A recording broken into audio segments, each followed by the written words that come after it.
Okay, let's go. 嗨，我是你耳边的好邻居动物园黑鸭鸭。那本期呢是刺食者，也就是明时匕首吸血流的2期补完计划，它是比较常见的玩法。在战场上大概适合什么样的职位，以及怎么玩才能取得较亮眼的战绩呢？都是本期的重点哦。若你是刚接触匕首的新玩家 ，Q2 技能绝对是第一个关卡，因为它有个小前跳。若没有仔细预判就随便出招，不仅耗魔，也得不到我们一技能需要的灵魂层数。这时候就推荐你一个红尘披风，每经过30秒就可以发动一次 Q 的重置效果。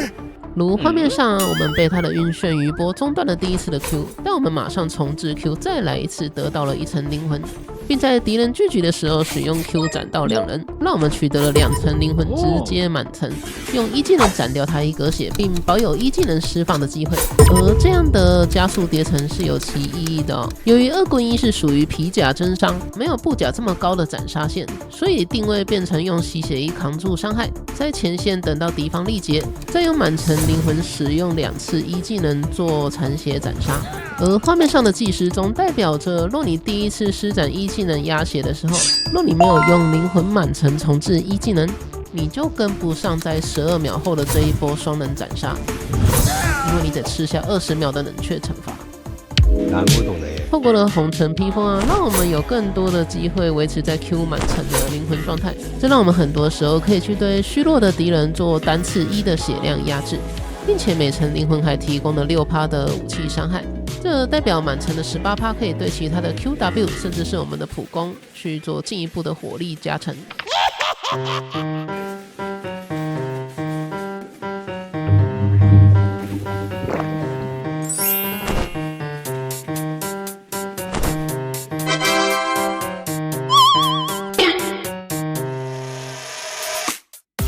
吸血衣的团队优势就是降低治疗压力，如画面上使用皮甲的坦度不断骚扰火法，并牵制它的火炮，用一技能位移去引导火炮不要落在我们团队的中央，并开启吸血衣对自己做治疗。本来可以1个烧5个的，现在它只能烧到你1个人。当然奶妈的治疗也就更好的放在你的身上咯，毕竟你扛了所有的炮火。因为这样我们可以使用被动1以及我们的 Q2 小跳跃不断的连着敌方追砍在我们的疯狂修剪下，敌方的树人是1滴血都回不了，最后成功斩杀。匕首的被动1要伤害其实相当的高哦。来看一下它的 DPS 吧，可以横顶在110左右，也是匕首的主要输出来源。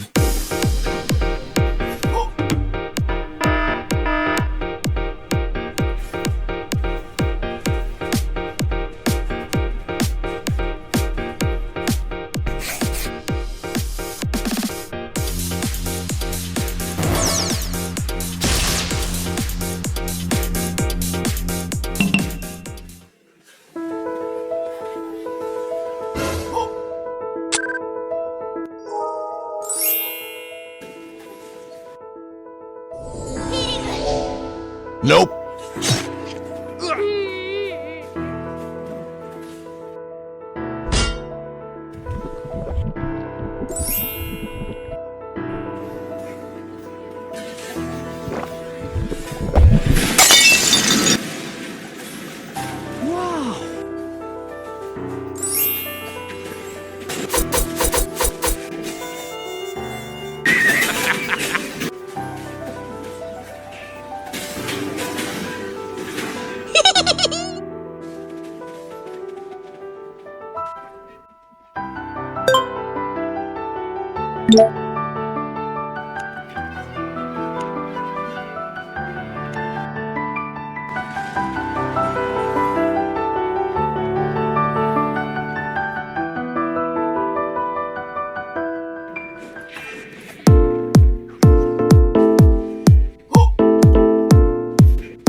First blood.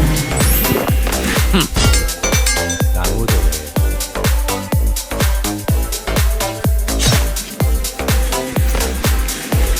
Double kill.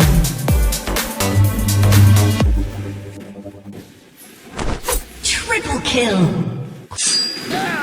Quadra kill. Penta kill. Ace. Victory.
好的，简单做个总结吧。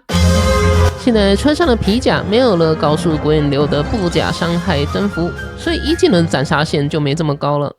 但在自由的阿尔比恩，想要斩杀敌人有很多种方式，例如用红橙皮的连续 Q2 重置，以及我们的吸血衣来扛住战线，打击多人取得更多的灵魂层数，并在关键时去做一技能的2次屠戮斩杀。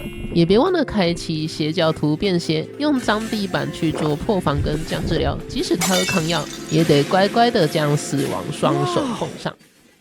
最后呢，当然是我们的 W3 断疗刃哦。本场没有示范到它有另一个功能哦，就是中断施法的能耐啊。但它光是断疗的 1.5 秒啊，就可以给敌方治疗制造极大的压力。可以在很多时候啊，去让敌方的血线无法回升，再配合队友将敌人收割在你的利刃之下，让我们的匕首一跃成为了完美的团队武器哦。毕竟碰上了高等的治疗奶妈，没有什么比断疗更靠谱了。那么在练习的时候，不用急躁，反正看到残血，然后对方奶妈站在旁边，你就大胆的给他戳下去就对了。多戳几次，你就会有所感悟啊！只要成功一次，对方就减员崩线。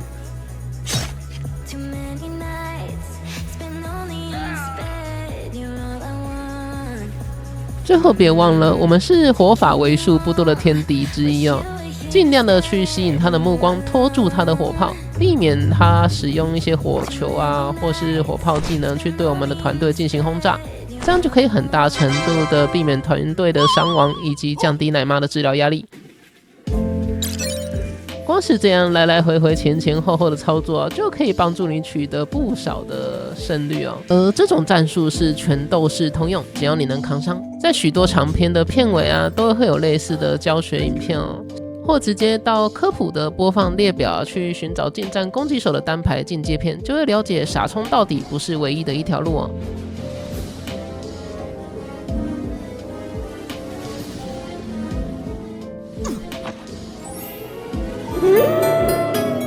那么明史匕首第2期就到此完美结束，我们下期再会啦，拜拜。